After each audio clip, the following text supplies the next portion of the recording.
Things you should think about before becoming a furry. Number one, fursuits are hot. If you have a problem with maybe heat sensitivity, I kind of think you should rethink it. I know I do. I have a hard time staying in like even a partial suit for very long, and I really think that anyone who is considering becoming a furry should stop and take a minute to reflect on if they're willing to put up with potentially like heat issues.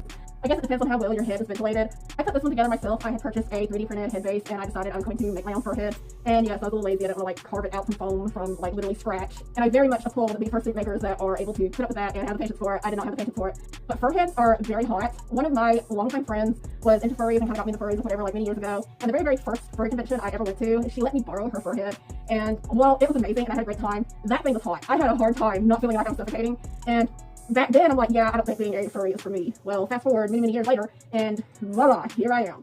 So it's just something for potential fursuiters to consider. Number two is expense. It is not cheap to either purchase or buy the materials to make your own furry. Most people do not have extra thousands of dollars lying around to commission like credible fursuit makers.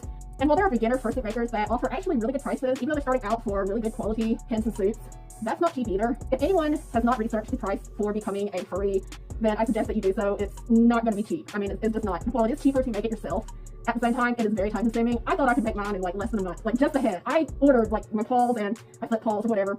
The head, I thought I could have done in perfect time for a convention. I had less than a month, and I'm like, yeah, if I sit down and work on it every day, I'll be fine.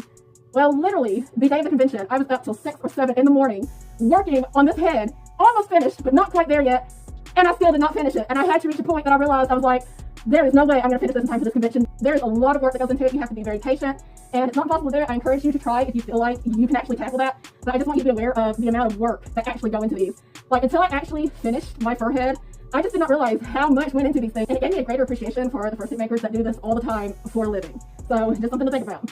Number three. I can't see.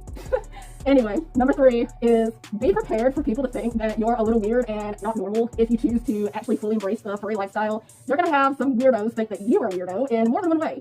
And that's just not the case. Like, honestly, a lot of furries just enjoy getting to dress up as their persona and kind of treat it like a mascot, like no differently than anybody else just dressed up in costume and going out to conventions and stuff to have fun and goof around.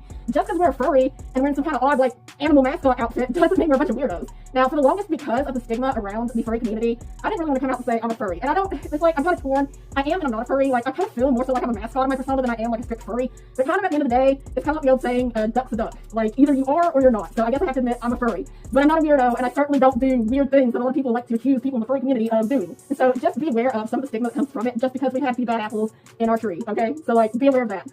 Number 4, just have fun. If you embrace the furry life, you will have a great time. So don't be afraid of yourself, and just keep these things in mind if you're a newbie and you're considering fully embracing furry life.